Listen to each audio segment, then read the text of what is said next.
Yo les frérots, j'espère que vous allez bien. Aujourd'hui, deuxième épisode du Summer Camp. Je t'accompagne dans ma séance focus tirage avec pour objectif 300 tractions pour ce deuxième épisode de la série. Et aujourd'hui, je voudrais te parler d'une variante de traction que peu de pratiquants utilisent, les tractions prises neutres. En effet, lorsqu'on pense aux tractions, on pense souvent à la variante de base, les tractions pronation.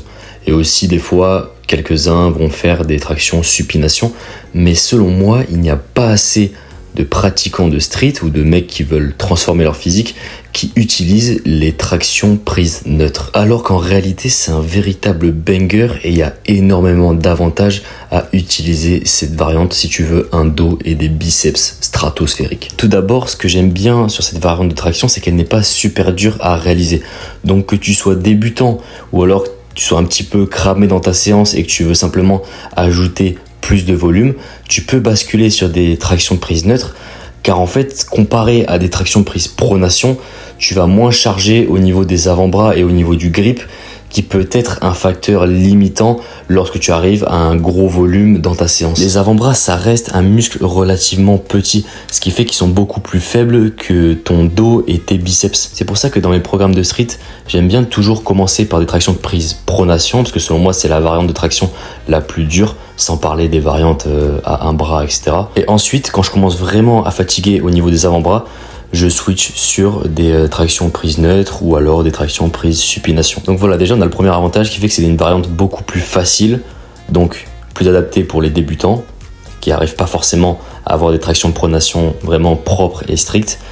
Ou alors, ça peut être très intéressant lorsque tu commences à fatiguer dans ta séance pour ajouter du volume. Ensuite, le second avantage, c'est bien sûr la sollicitation au niveau des biceps et notamment au niveau du muscle brachial. Lorsqu'on pense à développer ses biceps en street workout, la première variante qui nous vient en tête, c'est les tractions prises supination. C'est un super exo pour développer la courte et la longue portion du biceps, mais en revanche, ça manque un petit peu de sollicitation au niveau du muscle brachial. Et sur une prise neutre, on va vraiment avoir cette sollicitation qui va être sur le muscle vraiment à l'extérieur de ton biceps, qui va te donner cet aspect massif vu de côté.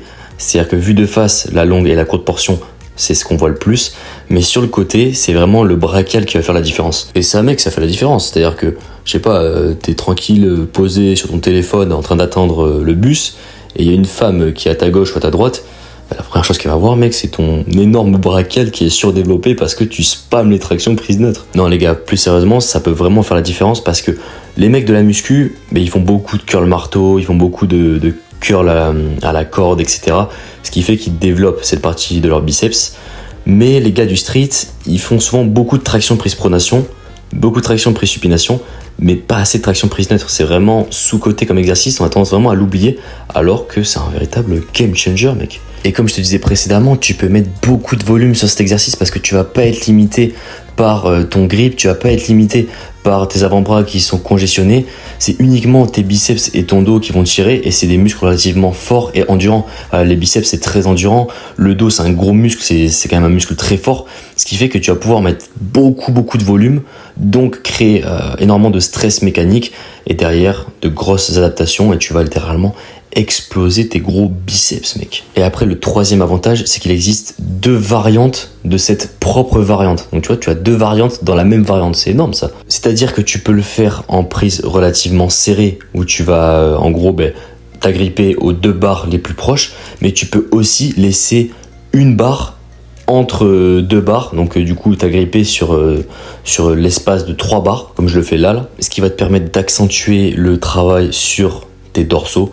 Et là, mec, c'est pas un dos que tu vas avoir, c'est un delta plane. Donc la première variante, prise serrée, c'est plus pour focus les biceps. Et la deuxième variante, prise un peu plus large, c'est vraiment pour focus les dorsaux. Donc là, dans cette séance, le tout, c'était de m'envoyer 300 répétitions en prise neutre. Donc j'alternais entre prise serrée et prise large. Pour ce qui est du format, au début, je faisais des séries de 8, 10. Après, je commençais vraiment à être cramé. Du coup, j'ai séparé mes séries en 2 mini-séries. Je faisais 5 reps, je récupérais 30 secondes et je repartais sur 5 reps afin d'arriver à 10. Voilà, après les 300 reps prise neutre, j'ai enchaîné avec des tractions prise supination, juste histoire de me finir, parce que c'est une variante qui est aussi relativement facile. Donc c'était juste pour changer à la fin. Voilà, je faisais juste quelques petites séries, histoire de, mais vraiment, je comptais pas. Le but, c'était vraiment de faire les 300 répétitions en prise neutre. Et après, à la fin, c'est juste du bonus. Si tu veux apprendre les bases de l'entraînement au poids du corps, j'ai créé pour toi un e-book 100% dédié à cela sur l'entraînement minimaliste. Dans cet e-book, tu vas retrouver toutes les bases de l'entraînement au poids du corps, les meilleurs exos, comment organiser ses semaines d'entraînement, comment organiser ses séances, mais également différentes méthodes d'intensification afin d'exploser son physique. Mais c'est pas tout, mec. En même temps, je t'offre aussi un e-book sur l'alimentation où tu as quoi manger, quand manger pour développer un physique de fou furieux, mais également un e-book sur la préparation physique. Donc c'est bien beau d'avoir un corps esthétique, mais si tu n'as pas de qualité physique, c'est un peu dommage. Et là, je t'explique vraiment comment développer un corps fort, puissant, explosif, rapide, endurant. Comment devenir un véritable athlète. Tu as juste à cliquer sur le lien dans la description pour y accéder. Et à la fin, j'ai terminé par 100 pompes, histoire de me finir tranquillement. Voilà mon pote, c'était le deuxième épisode de la série Summer Camp, où je te partage mes entraînements hebdomadaires durant les vacances d'été. On se dit à la prochaine pour une nouvelle vidéo. C'était Enzo. Ciao.